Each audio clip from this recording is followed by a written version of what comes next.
Being sick means I don't want to do anything, but not doing anything causes me to hate the type of life that I'm living.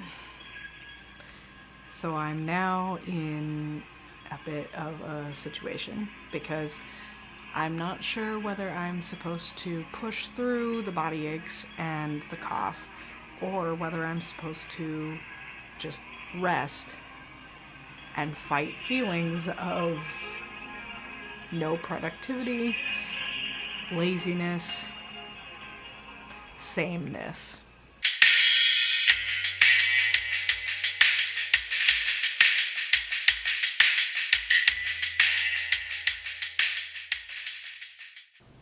Hello, friends.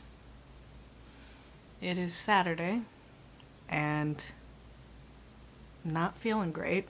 Last night I went to see The Writer, which is a half fictionalized, half true story about a cowboy who has a head injury and then has to live with his new way of life, I guess. And it was an indie film. The interesting thing about it is that a lot of the people in the film who are the main characters are played by the actual people, which can fail. It can fail badly because people who aren't trained actors are often not good actors. But this was an exception, and I was happy to see that. I was in the theater with maybe 10 other people, and all of them were at least twice my age.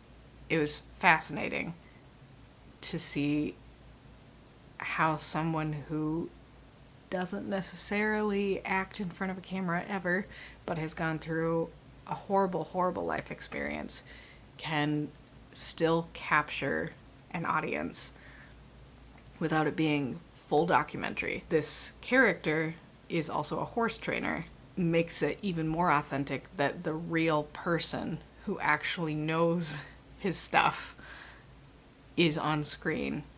There were so many long shots of the main character, Brady, just training a horse.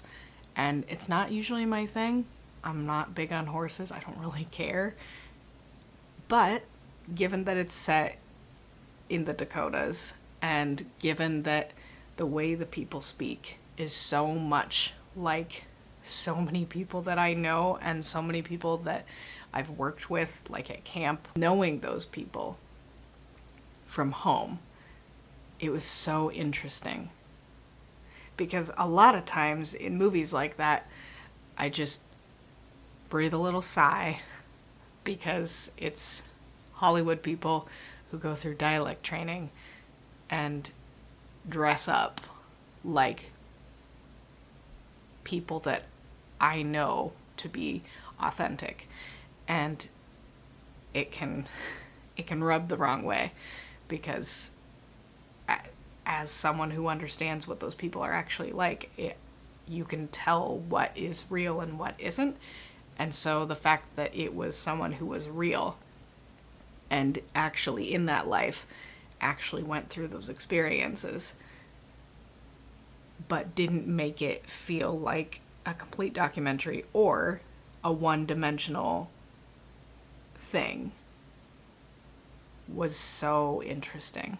I would say if you see The Writer in your theater, like listed in your theater showings, I would say go.